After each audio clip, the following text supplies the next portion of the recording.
Hi, I'm Eva Kucherenko, and we're United 24 Media with the latest news from Ukraine.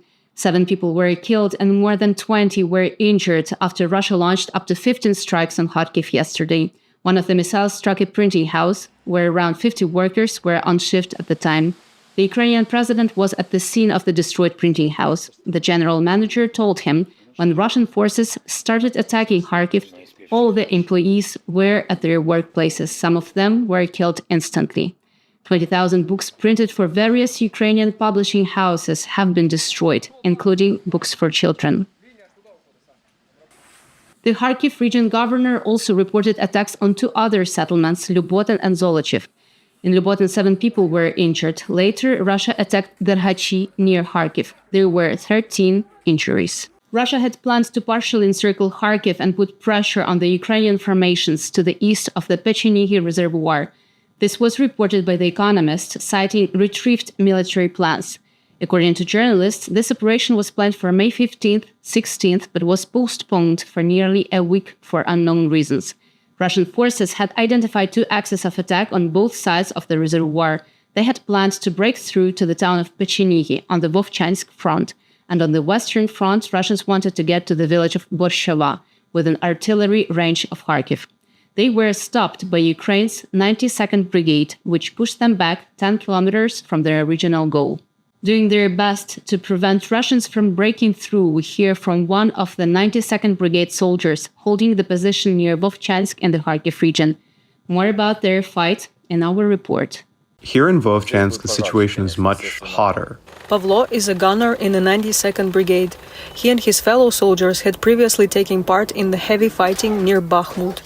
But he believes now in Vovchansk the situation is much more difficult. It's all day and night. Their infantry keeps coming and we keep pushing their assaults away. At least we are trying.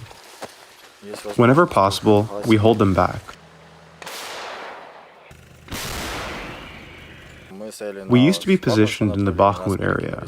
Now we have been transferred here. It was less intense there compared with what's going on here, but we still push them back. But also in the Bakhmut area, we used to have a problem with the delivery of ammunition, says Pavlo. Now the situation is much better. They have the opportunity to stop Russian forces. We have something to work with, to fight. We are exhausted, deprived of sleep. But this is our duty, and we are doing our best to prevent them from breaking through. One of the ways the Ukrainian soldiers can stop Russians is to hit them while they are moving to new positions. The commander of the artillery unit is confident now that they will receive all the much-needed ammunition. We will be getting ammunition because we are up against a vast and hostile foe. If we can demonstrate now that even in such extreme situations, we are able to stop the enemy's large-scale assault on Kharkiv and the Kharkiv region, the enemy will not dare to think of attacking Kyiv, Chernihiv, Sumy, or Poltava regions.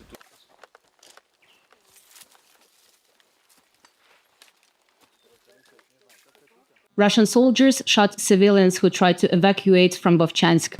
Alexei Kharkivsky, the chief patrol officer of the city, said there was evidence that Russians killed people while they were trying to cross the river to get to the Ukrainian soldiers.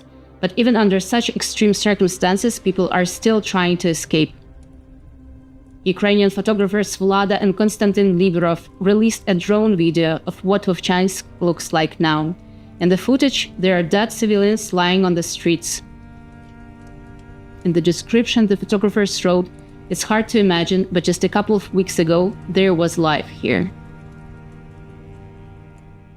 Russian troops have gained partial success near the village of Ivanivka in the Kharkiv region.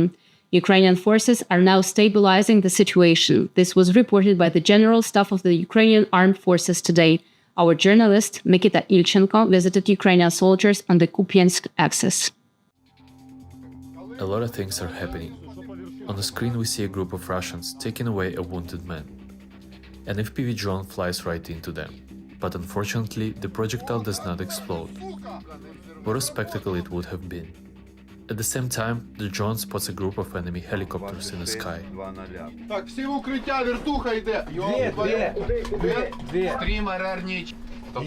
Ні, то 24-й, то мій 24-й, блядь. The enemy attempted to storm one of our positions with 6 soldiers.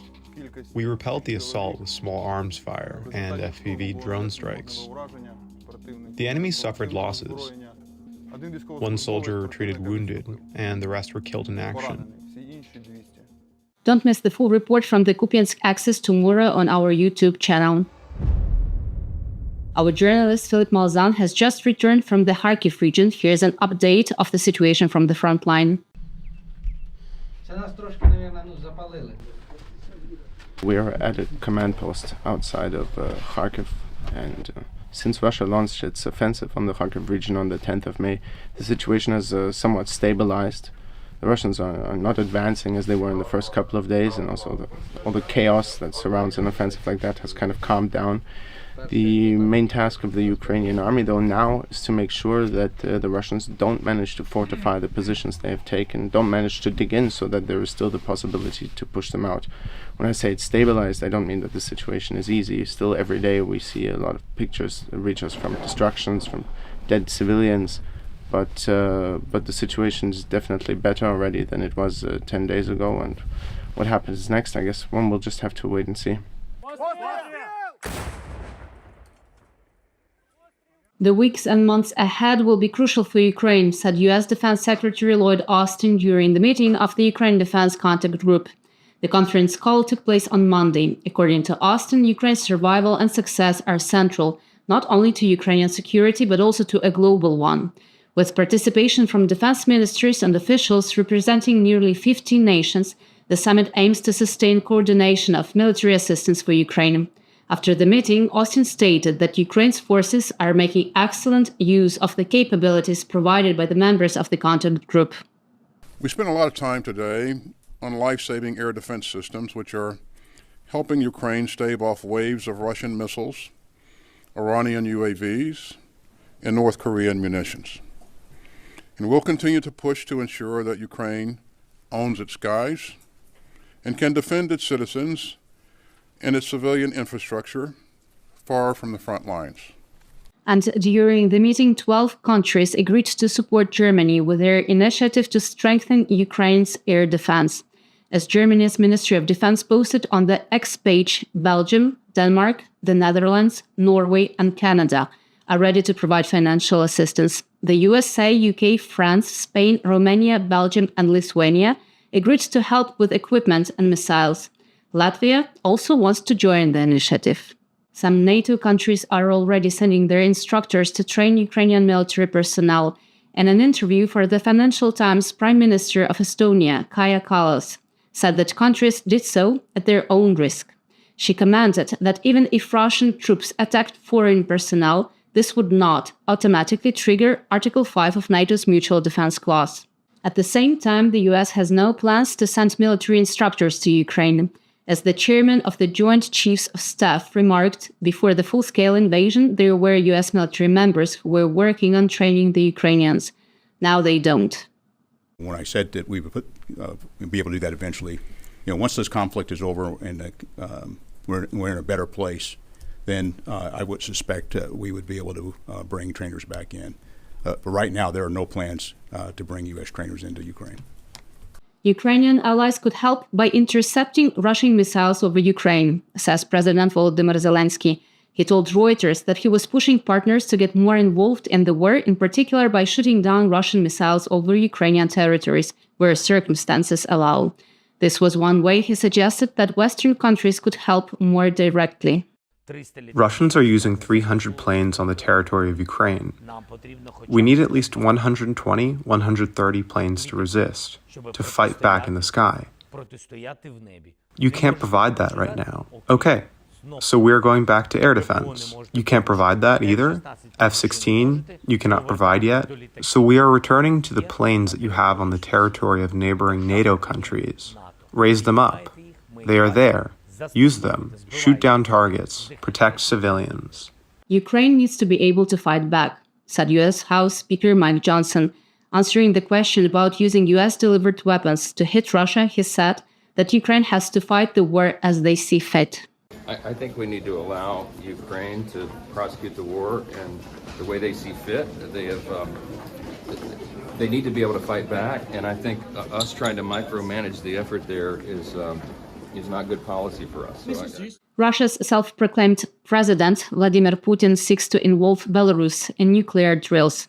During his visit to Minsk, Vladimir Putin is said to have discussions with his Belarusian counterpart, Alexander Lukashenko, about the potential involvement of the Belarusian military in Russia's non-strategic nuclear drills. Russia has already begun the first stage of exercises with tactical nuclear drills ordered earlier this month. According to the Russian Defense Ministry, the first stage of the exercise involved Iskander and Kinzhal missiles. It is aimed to ensure that units and equipment are ready for, quote, the combat use of non-strategic nuclear weapons to unconditionally ensure the territorial integrity and sovereignty of the Russian state in response to provocative statements and threats by individual Western officials against the Russian Federation, end of quote. 10 Ukrainian servicemen have completed F-16 fighter aircraft maintenance training in the Netherlands. The country has already declared its readiness to send at least 24 F-16s to Ukraine. The servicemen were taught how to maintain all the important components of a fighter jet. The training also included assembling and testing a survival kit that allows a pilot to stay alive for several days after an emergency landing. As the Dutch Ministry of Defense stated, through their training, Ukrainians are being prepared for all the possible risks of an F-16 mission. Ukrainian pilots in one of the tactical aviation brigades are already practicing combat missions on F-16 aircraft simulator. It was provided by the Czech Republic.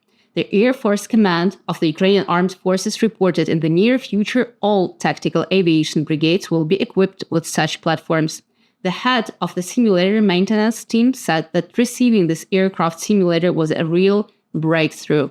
It gives pilots a real feel for flying an F-16 fighter jet. Sea Baby maritime drones, which were purchased through donations, are now equipped with Grad systems. This was reported by a United 24 initiative on Telegram.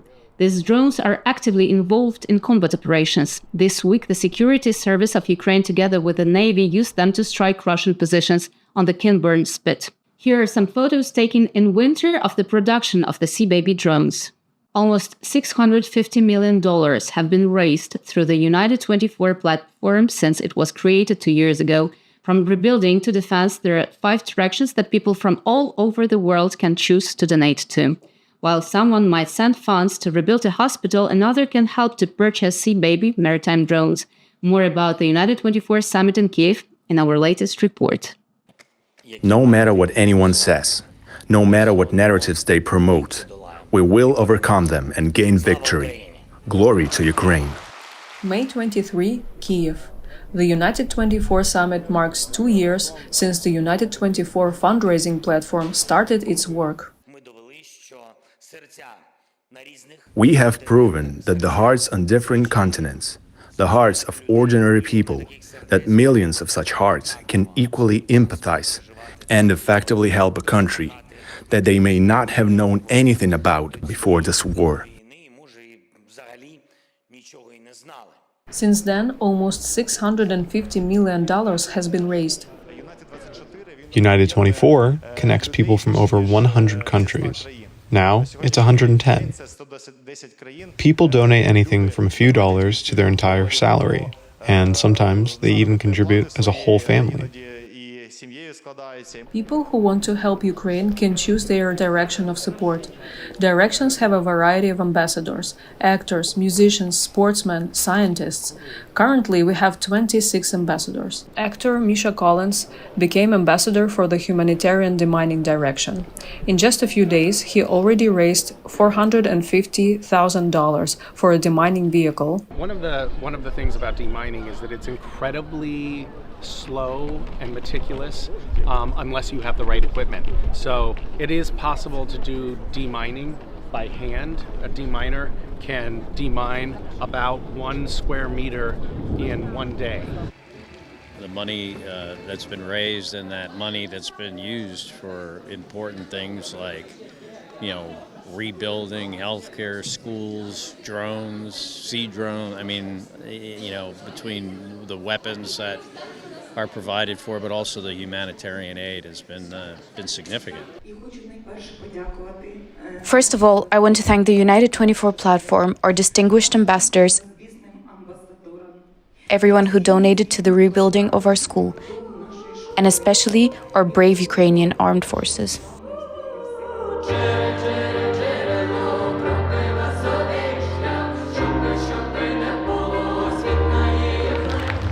Equipment used by Ukrainian forces is on display for participants of the United 24 summit.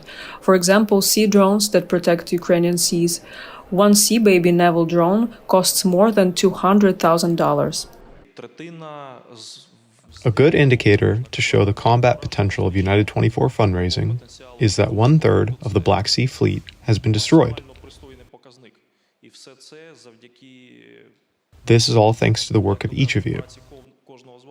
During the summit, United 24 launched the first fundraiser for terrestrial robotic platforms. This will help to save lives on the front line. Other directions people can contribute to: medical aid, rebuilding Ukraine, education, and science. For 2 years, United 24 has implemented more than 100 projects to support Ukraine. The European Commission expects to start using proceeds from frozen Russian assets and send them to Ukraine by July. The report found on the EC website recognizes the urgency as the Commission makes every effort to ensure that Ukraine will get the first payment as early as July. EC Vice President Valdis Dombrovskis assured that the way the EU has chosen to use Russian assets is legally sound and flexible so that support can be adapted to Ukraine's most pressing needs. That's it for today. We're United 24 Media. Thanks for being with us and see you next week.